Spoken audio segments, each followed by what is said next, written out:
Hello dear student, स्वागत है आप सभी का शुभम क्लासेस के इस नए वीडियो में। मैं संजीव सर। स्टूडेंट, आज के इस वीडियो में हम आपके विद्युत धारा का एक बचा हुआ और इम्पॉर्टेंट लास्ट टॉपिक डिस्कस करने वाले हैं। किसी भी विभवमापी के द्वारा सेल का आंतरिक प्रतिरोध कैसे निकालते हैं। ठीक है, ये जो है आपके बोर्ड एग्जाम में क्वेश्चन पूछा हुआ है। आप अनसॉल्व पेपर उठा के देखेंगे, साफ साफ पूछा हुआ है कि विभवमापी के द्वारा सेल का आंतरिक प्रतिरोध कैसे ज्ञात करते हैं। ये क्वेश्चन जो है 5 नंबर में पूछा गया है, तो काफ़ी ध्यान से देखिएगा और बहुत ही इंपॉर्टेंट क्वेश्चन है। ये जितने भी लास्ट के टॉपिक हैं आपके विद्युत धारा के, ये सभी के सभी आपके प्रैक्टिकल से भी रिलेट करते हैं और इस पर आप सभी को प्रैक्टिकल भी करना होता है। ठीक है, उससे पहले हम लोग डिस्कस करते हैं कि दो सेलों के विद्युत वाहक बल की तुलना करना। तो दो सेल के विद्युत वाहक बल की तुलना हम कैसे करते हैं? विभवमापी के द्वारा। ठीक है, किसके द्वारा? विभवमापी के द्वारा। और विभवमापी होता क्या है? विभवमापी। ठीक है, इसके द्वारा ये होता क्या है, इसको हमने आप सभी को पहले ही बता दिया है कि विभवमापी क्या चीज़ होता है। ये देखो, कुछ इस तरीके से सर्किट होती है। ठीक है, ये हमारा तार लगा हुआ होता है, ए बी, ये हमारा तार हो गया। और उसके बाद यहाँ पर एक सेल लगा होता है, ठीक है, जिसे प्राथमिक सेल बोलते हैं। उसके बाद यहाँ पे धारा एक नियंत्रक होता है, धारा नियंत्रक। ठीक है, और यहाँ पे एक कुंजी भी होती है यहीं पे। ठीक है, कुंजी के भी लगा लो और कोई दिक्कत नहीं है। और धारा नियंत्रक से फिर ऐसे आकर फिर ये यहाँ कनेक्ट होता है और नीचे जो है आपका एक सेल लगा होता है जिसका हमें विद्युत वाहक बल निकालना है। ठीक है, ये प्लस माइनस प्लस और ये माइनस प्लस माइनस। ठीक है, ये दो सेल आपके लगे हुए हैं क्योंकि दोनों के हमें विद्युत वाहक बल की क्या करनी है? तुलना करनी है, यानी कंपैरिजन करना है कि कौन। ठीक है, इसके जो ऋण सिरे हैं इस पर एक लगी होती है जो कि जे। ठीक है,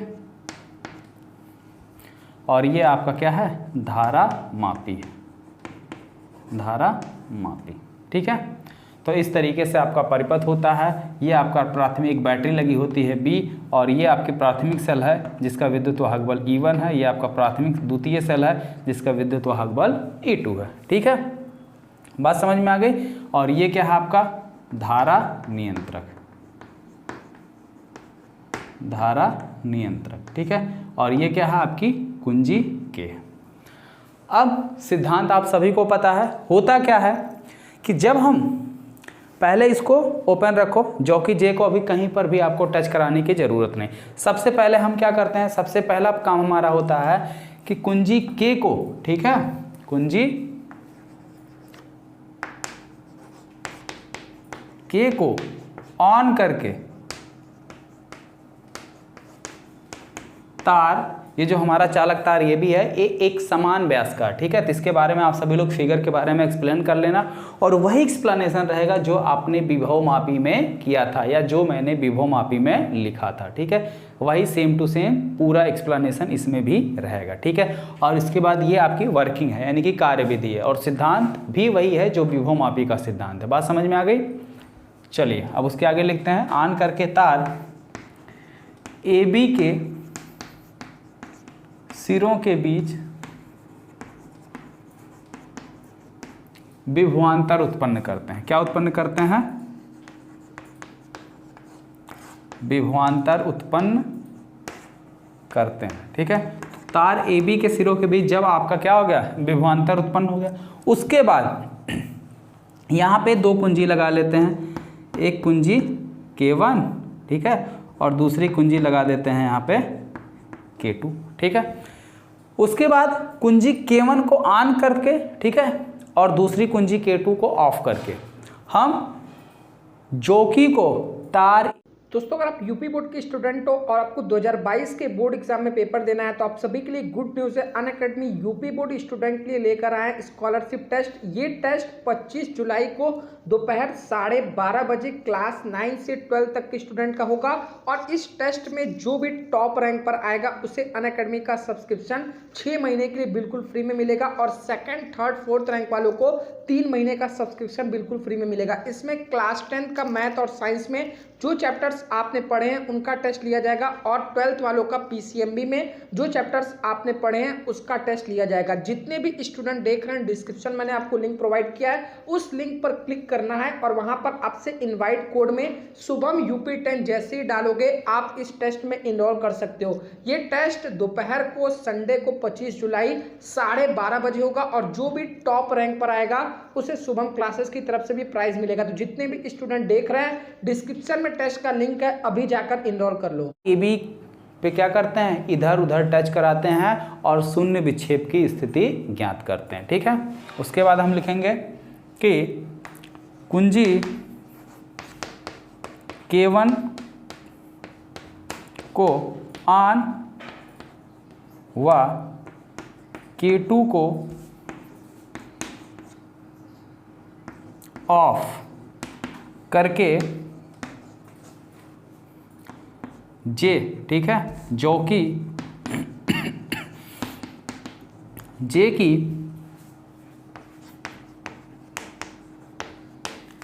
सहायता से तार AB पर शून्य विक्षेप की स्थिति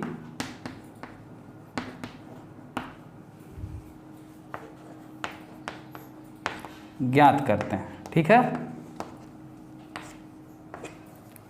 अब हम क्या करते हैं, इसको इधर टच कराया तो पता चला गैल्वेनोमीटर में, यानी जो हमारी धारा मापी है इसमें विक्षेप इधर टच कराया तो उधर, तो यानी इससे हमें पता चलता है बीच में कोई एक पॉइंट होगा। ठीक है, मान लेते हैं यहाँ पर कोई एक पॉइंट P है जहाँ पर हमें इस जौगी को, ठीक है, पॉइंट P1 है जहाँ पे हमें जौगी को टच कराने पर इस सेल के कारण शून्य विक्षेप की स्थिति मिल गई है। ठीक है, और ये दूरी है कितनी, मिली कहाँ पे, AP1 पर। AP1 की दूरी कितनी है, L1। ठीक है, L1।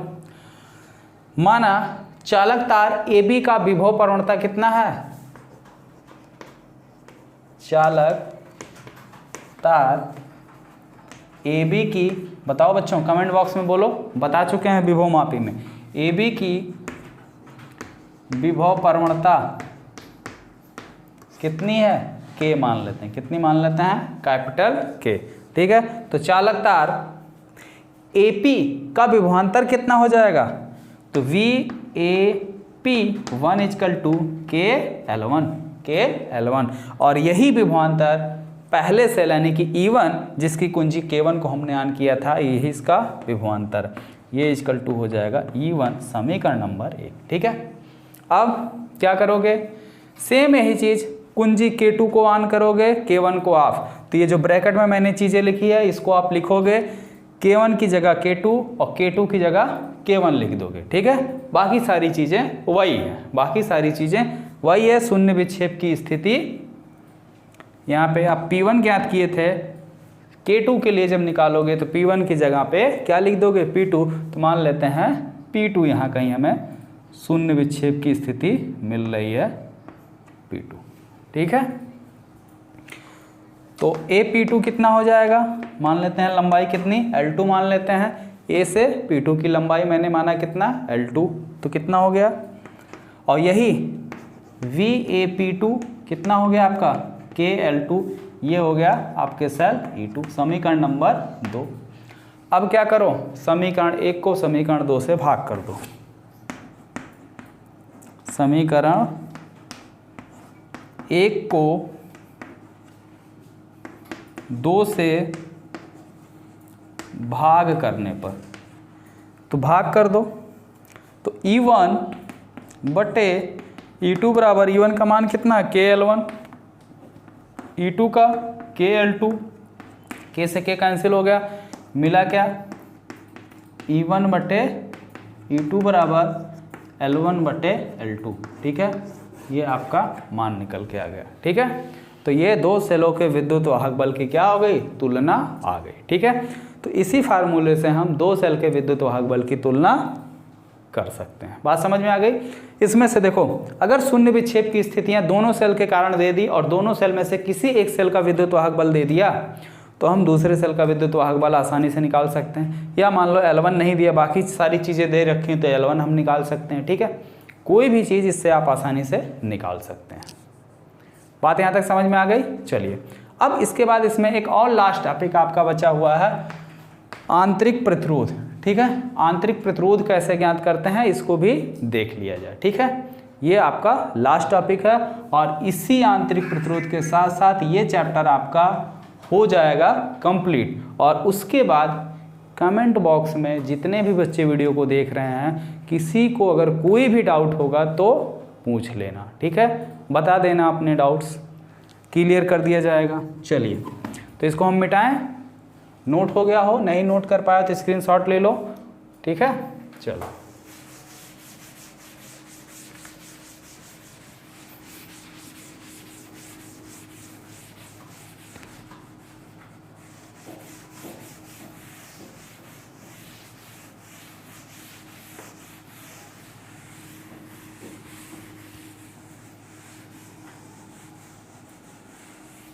ठीक है,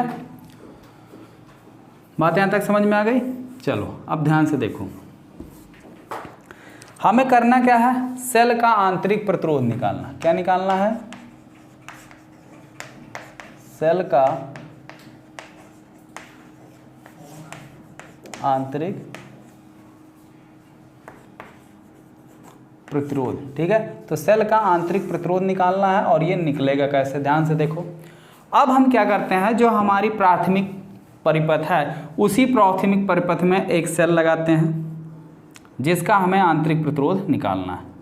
ये हमने सेल लगा लिया E1। ठीक है, और मान लिया जो सेल E1 है इसका आंतरिक प्रतिरोध कितना है, R, स्मॉल r। और उसके बाद एक प्रतिरोध बॉक्स लगाते हैं। क्या लगाते हैं, प्रतिरोध बॉक्स।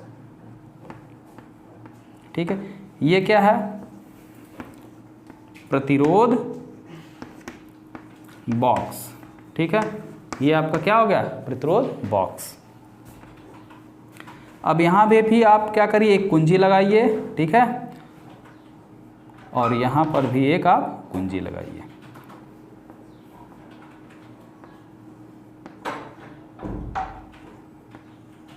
ये हो गया आपका गैल्वेनोमीटर। ठीक है, और ये हो गई आपकी जौ की जे। ठीक है, अब ध्यान से समझो, जो चीज़ें इसमें लगी हैं उन सभी चीज़ों को आप पहले रचना में जो है अच्छे से लिखेंगे कि रचना करेंगे क्या क्या चीज़ें हैं, उसको हो गया। रचना लिखने के बाद आप लिखेंगे कार्य विधि। ठीक है, कार्य विधि।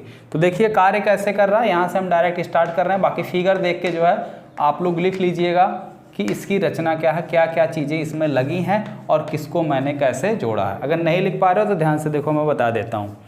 सबसे पहले हम क्या कर रहे हैं, कोई हमारा एक समान व्यास या एक समान मोटाई, ठीक है, का चालक तार AB है। ठीक है, जिसके सिरे पर, सिरे A को बैटरी के धन ध्रुव से तथा सिरे V को एक धारा नियंत्रक तथा कुंजी की सहायता से बिंदु B से जोड़ देते हैं। ठीक है, उसके बाद हमें जिस सेल का आंतरिक प्रतिरोध ज्ञात करना होता है उस सेल के धन ध्रुव को बिंदु A से, ठीक है, तथा ऋण ध्रुव को एक जौकी की सहायता से जोड़ देते हैं। ठीक है, ऋण ध्रुव पर एक जौकी लगा देते हैं और उसी के समांतर क्रम में एक प्रतिरोध बॉक्स लगा देते हैं।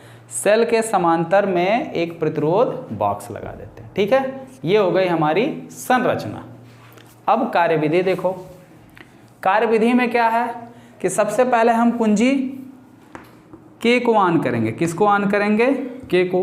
तो जब कुंजी K को ऑन करेंगे तो जो हमारा तार AB है उसके सिरों के बीच क्या उत्पन्न होगा, एक विभवांतर। ठीक है, तो क्या लिखेंगे, सबसे पहले लाइन K को ऑन करके AB के सिरों के बीच विभवांतर उत्पन्न करते हैं। क्या करते हैं, विभवांतर उत्पन्न करते हैं। ठीक है, इतनी बात समझ में आ गई। और यही साथ साथ एक चीज़ और भी मान लो, माना चालक तार। अब जब विभवांतर उत्पन्न होगा तो जो सिरा बैटरी ए के पास होगा उसका विभव ज़्यादा होगा, और जो बी वाला सिरा माइनस के पास है उसका विभव कम होगा। ठीक है, तो जैसे जैसे हम तार बिंदु ए से बी की तरफ जाते हैं तो विभव का मान क्या होता है, कम होता है। और दूरी के साथ विभव के मान में होने वाली कमी को क्या कहते हैं, विभव प्रवणता कहते हैं। तो मान लेते हैं यहीं पे लगे हाथ, माना तार ए बी की विभव प्रवणता के है, कितनी है, के है। ठीक है, उसके बाद अब क्या करेंगे, अब हम करेंगे कुंजी K1 को ऑन। कुंजी क्या करेंगे, K1 को करेंगे ऑन। ठीक है, तो जब हम कुंजी K1 को ऑन कर देंगे तो कुंजी K1 जैसे ही हमारा ऑन होगा तो क्या होगा, धारा मापी में हमें विक्षेप देखने को मिलेगा। और इस धारा मापी के विक्षेप को हम इस जॉकी की सहायता से तार AB पर इधर उधर टच कराकर शून्य विक्षेप की स्थिति ज्ञात करते हैं। ठीक है, तो मान लेते हैं यहाँ पर कोई बिंदु P है जहाँ पर हमें शून्य विक्षेप की स्थिति मिल जा रही है। ठीक है, फिर क्या करेंगे, कुंजी K1 को ऑन करके धारा मापी में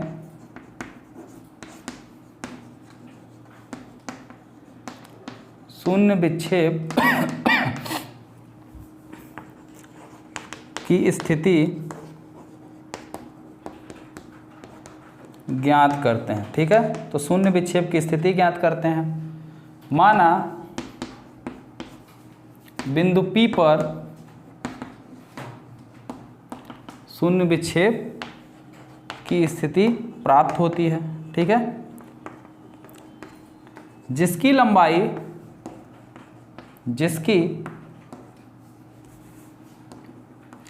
यानी कि AP बराबर कितना है, L। ठीक है, तो अब जो आपका AP लंबाई है, यहाँ से यहाँ तक आपका विभव कितना हो जाएगा, तो AP के सिरों के बीच विभवांतर BAP बराबर क्या, इसकी दूरी और गुणे इसकी विभव प्रवणता। विभव मापी में भी मैं आपको बता चुका हूँ। तो यहाँ तक बात समझ में आई ना, कोई दिक्कत नहीं ना। ये हो गया आपका समीकरण नंबर 1।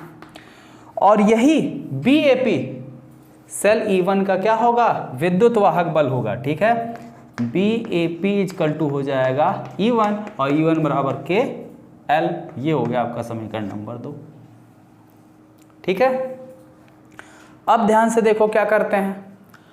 अब प्रतिरोध बॉक्स में से कोई एक प्रतिरोध निकाल लेते हैं। ठीक है, प्रतिरोध बॉक्स में से कोई एक प्रतिरोध निकाल लेते हैं और कुंजी K1 और K2 दोनों को ऑन करते हैं। ठीक है, कुंजी K1 और K2 दोनों को ऑन करते हैं। माना एक चीज़ और, हमें निकालना क्या था, सेल का आंतरिक प्रतिरोध। तो यहीं पर आप जो है कार्यविधि से पहले ही लिख लेंगे, माना सेल का आंतरिक प्रतिरोध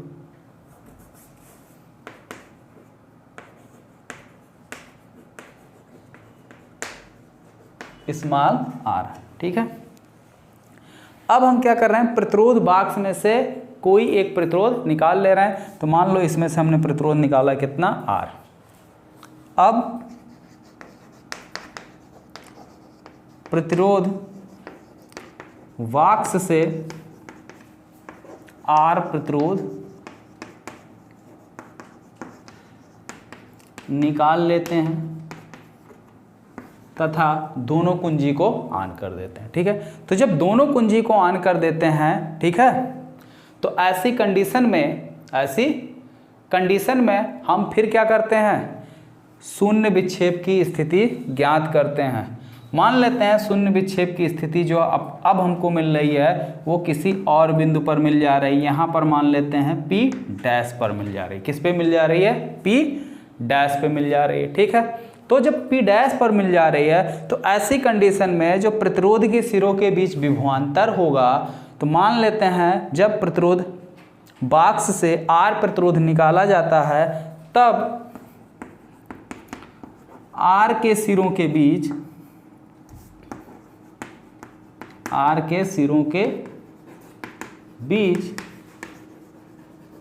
विभवांतर बी है। ठीक है, कितना विभवांतर है? बी है। तो अब जो ये विभवांतर बी है वो किसके बराबर हो जाएगा? v इक्वल टू हो जाएगा आपका के एल डैश के। किसके बराबर? के एल डैश। किसके बराबर? के एल डैश के बराबर हो जाएगा। ठीक है, क्योंकि हमें जो शून्य विक्षेप की स्थिति मिल रही कहाँ?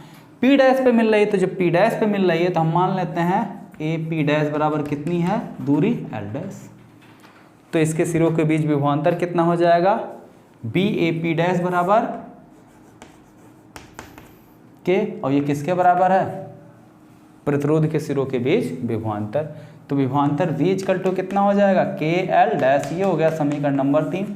अब समीकरण नंबर 2 को समीकरण नंबर 3 से भाग कर दो। ठीक है, तो समीकरण 2 को, या सेल आपका एक ही लगा है तो सीधे इसको ई ही मान लो, E1 लिखने की जरूरत ही नहीं। ठीक है, तो ई ही मान के रखो।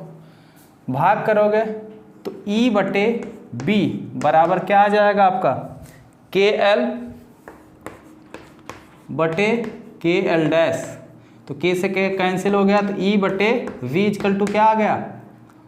L by L dash. ठीक है, ये हो गया आपका समीकरण नंबर कौन सा? 4। अब हमें निकालना क्या? आंतरिक प्रतिरोध। तो आंतरिक प्रतिरोध का एक फार्मूला होता है, कितना होता है? आंतरिक प्रतिरोध R इक्वल टू फार्मूला होता है, यहाँ मैं लिख देता हूँ थोड़ा सा मिटा के, इसको स्क्रीनशॉट ले लो। ले लियो ना सभी लोग? मिटाएं? बोलो।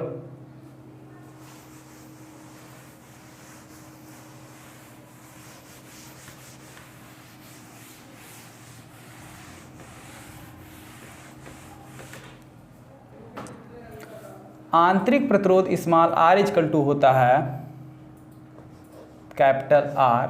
ठीक है, कैपिटल R और E बटे V माइनस 1। E बटे V माइनस 1, ये आपका होता है आंतरिक प्रतिरोध स्मॉल r का फार्मूला। ठीक है, बात समझ में आई?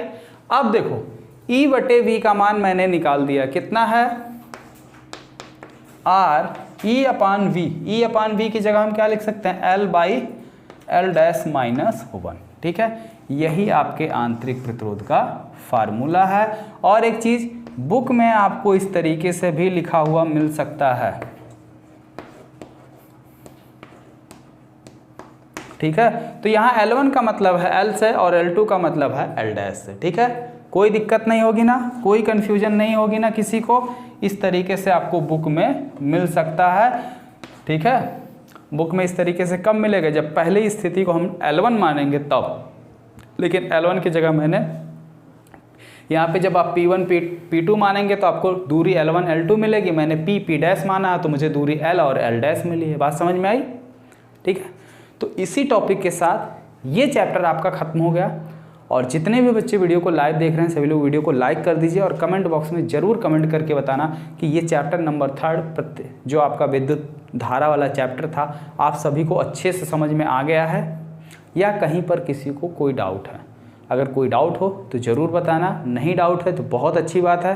ठीक है, और इस चैप्टर को पूरा तैयार कर लीजिए। ठीक है, और इसके इंपॉर्टेंट क्वेश्चन, इसके न्यूमेरिकल सब मैं अनअकैडमी पर क्वेश्चन देख ही रहे हो। मैं न्यूमेरिकल आपका कराना स्टार्ट कर दिया हूँ अनअकैडमी पर, तो सभी लोग न्यूमेरिकल को सॉल्व करने के लिए अनअकैडमी पर लाइव मेरे साथ जुड़ जाया करिए। ओके स्टूडेंट, तो मिलते हैं फिर नेक्स्ट वीडियो में। आज के लिए सिर्फ इतना ही। ओके।